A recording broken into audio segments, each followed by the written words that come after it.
శాశ్వత శ్రవణ్ గారు, రేపటి నుంచి అసెంబ్లీ సమావేశాలు ప్రారంభం కాబోతున్నాయి. ప్రధానంగా కాళేశ్వరం కమిషన్ రిపోర్ట్ పైన చర్చ జరిగే అవకాశం స్పష్టంగా కనిపిస్తోంది. ఎందుకంటే ముఖ్యమంత్రి గతంలో మాట్లాడారు, ఈ రోజు కూడా మాట్లాడారు. ఖచ్చితంగా అసెంబ్లీలో చర్చిస్తాం, కాళేశ్వరం పేరుతో ఏ స్థాయిలో అవినీతికి పాల్పడ్డారు, మొత్తం లెక్కలు తీస్తాం మామ అల్లుడిదని సీఎం రేవంత్ అంటున్నారు. సిద్ధంగా ఉన్నారా ఫేస్ చేయడానికి? సతీష్ అన్న, మీకు తర్వాత ఈ చర్చలో ఉన్నటువంటి ఆత్మీయ మిత్రులందరూ కూడా హృదయపూర్వకంగా నమస్కారం. నమస్తే. దురదృష్టం ఏంటంటే ముఖ్యమంత్రి గారికి కావచ్చు, ప్రభుత్వానికి కావచ్చు, కీలకమైనటువంటి ఒక అనేక బాధ్యతలు ఉన్నాయి. ప్రజల బాధలను పరిష్కరించాల్సినటువంటి ఒక అత్యవసర స్థితిగతులు ఉన్నాయి. కానీ వీటన్నిటినీ వదిలిపెట్టి వాళ్ళ పొద్దున్న లేస్తే, మన తెలుగులో సామెత ఉంటుంది, కోతికి పుండైతే గోకా నాక అని మన తెలంగాణలో అంటారు. అట్లా పొద్దున్న లేస్తే వీళ్ళు కాళేశ్వరం కాళేశ్వరం కాళేశ్వరం అని చెప్పని కాళేశ్వరం కోసమే అసెంబ్లీ సమావేశాలు అన్నట్టుగా, ప్రజల సమస్యలు ఏవి కూడా చర్చకు రావద్దన్నట్టుగా ఇవాళ వ్యవహరిస్తూ ఉన్నారు. In any case Ghosh committee report వచ్చింది కాబట్టి ఆ రిపోర్ట్ను అసెంబ్లీలో టేబుల్ చేయాలి కాబట్టి ఆ టేబుల్ చేసిన తర్వాత తప్పనిసరిగా దానిపైన చర్చ చేయడానికి సిద్ధంగా ఉంటారు. కానీ అది ఒక 670 పేజీల రిపోర్ట్. అది ఇప్పుడు డాక్టర్ పాల్వాయి గారు ఉన్నారు, బిర్లా ఎలే గారు కూడా ఉన్నారు, వారు కూడా ఉన్నారు కదా, వారు కూడా ఉన్నారు. ఎవరైనా మానవ మాత్రులు 670 పేజీలు చదువుకొని దాంట్లో ఉన్నటువంటి ఒక అంశాలను ఆకలింపు చేసుకున్న తర్వాత చర్చ చేయాల్సిన అవసరం ఉంటుంది. మరి రేపు పొద్దునట్టు వాళ్ళు రిపోర్ట్ ఇచ్చి కొన్ని రోజులు చదువుకోవడానికి అవకాశం ఇచ్చి మళ్ళీ సెషన్ పెడతారా, లేకపోతే ఇమీడియట్గా సండే నాడే పెడతారా, మండే నాడే పెడతారా, దీనికి సంబంధించినటువంటి అంశాలు కానీ ఎజెండా కానీ, లేకపోతే దాన్ని ఏమంటారు కదా, బిఎస్సి మీటింగ్లో రేపు 4 నుంచి 5 రోజులు సమావేశాలు జరపాలని అధికార పార్టీ అనుకుంటుంది. అయితే దానిపైన చర్చ అయితే విప్ కాబట్టి వారికి ఇంకా కొంత లోతైన సమాచారం బహుశా ఉంటుండొచ్చు. బట్ నేను అనేది ఏంటి అని అంటే, Kaleshwaram is a public secret. అది 2 పియర్స్ కూలిపోయినాయి. ఆ 2 పియర్స్ కూలిపోయిన దాన్ని రిపేర్ చేయకుండా వాళ్ళు కమిటీల మీద కమిటీలు, కమిషన్ల పేరు మీద కమిషన్లు, రకరకాలైనటువంటి ఒక రీతిలో భ్రాంతి కలుగజేసి ప్రజలను మభ్యపెట్టి ఇవాళ ఆ ప్రాజెక్టును నిరుపయోగంగా ఉంచేటువంటి ఒక ప్రయత్నం చేస్తూ ఇవాళ ప్రజలకు జవాబుదారీగా ఉండాల్సింది, సమాధానం చెప్పవలసిన అవసరం ప్రభుత్వం దగ్గర ఉంది. 1. 2 ఘోష్ కమిటీ రిపోర్ట్ ప్రభుత్వం సమాధానం చెప్పాలి. కానీ ఇప్పుడు కమిషన్ రిపోర్ట్ పెట్టిన తర్వాత ఆరోపణలు అన్నవి అలాగే మీ పాలనలో అయ్యింది అన్నది కదా అవినీతి నివేదిక ఇచ్చింది. మీరు రేపు జవాబు చెప్పాల్సి మీరు కదా. సతీష్ అన్న, ఒక్కసారి టర్మ్స్ ఆఫ్ రిఫరెన్స్ చూడండి. టర్మ్స్ ఆఫ్ రిఫరెన్స్ ఉన్నటువంటి ఒక అంశాలు ఏంటివి, ఇప్పుడు మీరు అంటున్నటువంటి ఒక అవినీతి అంశం ఏంటి, దానికి సంబంధం లేనటువంటి ఒక అంశం. టర్మ్స్ ఆఫ్ రిఫరెన్స్ ఏమున్నాయి, ఆ టర్మ్స్ ఆఫ్ రిఫరెన్స్ కు అనుగుణమైనటువంటి ఒక రిపోర్ట్ ఏముంది, దాళ్ళు పొందుపరచబడిన అబ్జర్వేషన్స్ కు ఏ రకంగా ప్రతిపక్ష పార్టీగా కావచ్చు లేదా ప్రాజెక్ట్ నిర్మించినట్టు ఒక పార్టీగా కావచ్చు దాన్ని తప్పనిసరిగా కౌంటర్ చేస్తారు. బట్ ద క్వశ్చన్ ఈజ్, అదేం దాచుకోవాల్సిన అవసరం లేదు, లైవ్ లో వస్తుంది. బట్ క్వశ్చన్ ఏంటంటే, ప్రభుత్వం మీద మీరు కూడా మీడియా పెద్దలుగా కావచ్చు, లేకపోతే ప్రజాప్రతినిధులుగా ఉన్నటువంటి ఒక బిర్లా ఎలయ్య గారు కావచ్చు, డాక్టర్ పాల్వాయి గారు కావచ్చు, ప్రజలు ఇవాళ కోరుకుంటున్నారు యూరియా పైన చర్చ జరగాలని చెప్పని కోరుకుంటున్నారు. ప్రజలు ఇవాళ వరదల పైన చర్చ జరగాలని కోరుకుంటున్నారు. ప్రజలు ఇవాళ పెద్ద ఎత్తున పంట నష్టం జరిగింది, పంట నష్టానికి ఏ రకంగా సహాయ సహకారాలు అందిస్తారు అని చెప్పని దానిపైన చర్చ జరగాలని కోరుకుంటున్నారు. నిరుద్యోగ యువకులు ఇవాళ జాబ్ క్యాలెండర్ పైన చర్చ జరగాలని కోరుకుంటున్నారు. ఇట్లా అనేక సమస్యల సుడిగుండ తర్వాత ముఖ్యంగా రాష్ట్ర బడ్జెట్ అంతా కూడా దిగజారుడులో ఉంది అని చెప్పని ముఖ్యమంత్రి గారు టైమ్ అండ్ అగైన్ చెప్తా ఉన్నారు. ఇది very dangerous signal for the state. మరి ఎందుకు రాష్ట్ర బడ్జెట్ పూర్తిగా కూడా లోటుగా ఉంది, నన్ను కోసుక తిన్నా కానీ ₹1 వెళ్ళదు అనేటువంటి ఒక రీతిలో ముఖ్యమంత్రి గారు మాట్లాడే పరిస్థితి ఏర్పడింది. అంటే ఆర్థికంగా రాష్ట్రం పూర్తిగా భ్రష్టు పట్టింది. ఈ భ్రష్టు పట్టినటువంటి ఒక ఆర్థిక వ్యవస్థను బయటకు తీసుకురావాలంటే, మళ్ళా ప్రగతి పథంలో పెట్టాలంటే ఏం చేద్దాం, పెట్టుబడులను ఎట్లా అట్రాక్ట్ చేద్దాము, విద్యా వ్యవస్థ అంతా కూడా ఛిద్రమైపోయింది. దాదాపు 100 మంది విద్యార్థులు ఆత్మహత్య చేసుకున్నట్టు ఒక పరిస్థితి గురుకుల స్కూళ్లలో ఉంది. కలుషిత ఆహారానికి సంబంధించిన సమస్యలు ఉన్నాయి.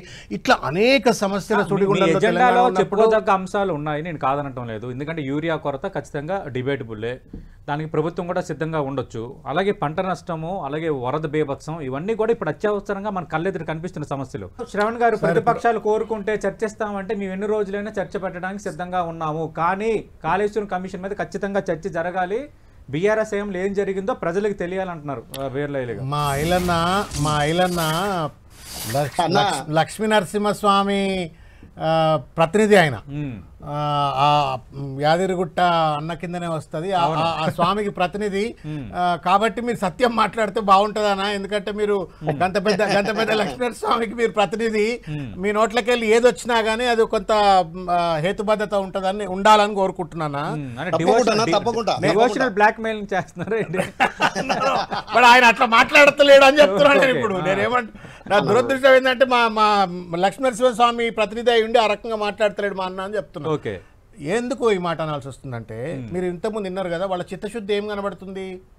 కాళేశ్వరం మీద మేము చర్చ జరగాల్సిందే, కేసీఆర్ రావాల్సిందే, బట్టగాల్చి మీదేయాల్సిందే, బదనాం చేయాల్సిందే, వాళ్ళ మానసిక సంతోషం పొందాల్సిందే. సరే, అది వాళ్ళ విఘ్నత వదిలిపెడతా, వాళ్ళ ప్రవృత్తి అది. ఇప్పుడు వాళ్ళ వృత్తి ప్రవృత్తి అంతా కూడా ఇప్పుడు కేసీఆర్ గారిని ఎట్లా బదనాం చేయాలా, బట్టగాల్చి ఎట్లా మీద వేయాలా, ఆయన ఆత్మనిర్భరత భావంలోకి ఎట్లా నెట్టేయాలా, ప్రజల్లో ఎట్లా పలచన చేయాలా, ఈ లక్ష్యంతో 20 దగ్గర 2 ఏళ్ళు అవుతుంది. 2 ఏళ్ళు ఇట్లే పనిచేస్తున్నారు, భవిష్యత్తులో కూడా అట్లే పనిచేస్తారు, రేపు శాసనసభలో అది చర్చ చేస్తారు. కానీ దాని కొనసాగింపుగా మా ముఖ్యమంత్రి గారు కానీ ఇప్పుడు మా విప్ గారు కానీ ఏమంటున్నారు, ప్రతిపక్షం కోరుకుంటే చర్చ చేస్తారట. అంటే మీ బాధ్యత ఏందండి? వరద బాధితులకు సంబంధించిన అంశం పట్ల చర్చ జరగాలనే వద్దా? ఇవాళ 2023 వరకు యూరియా సమస్యలు లేనటువంటి ఒక తెలంగాణ రాష్ట్రం ఇవాళ ప్రతి పల్లెలో ఇవాళ చెప్పులు లైన్లలో పెట్టి ఇవాళ రాత్రిపూట అక్కడ వండుకొని ఇవాళ యూరియా కోసం అష్టకష్టాలు ఎందుకు రైతులు పడుతున్నారు? ఎక్కడ సమస్య ఉంది? కేంద్రం సమస్య ఉందా? రాష్ట్రం సమస్య ఉందా? మనం ఏమన్నా లేటుగా మొద్దు నిద్రలు వేసినామా, కుంభకర్ణ నిద్రలు వేసినామా? దీనిపైన తప్పనిసరిగా చర్చ జరగాల్సిన అవసరం ఉంది కదా.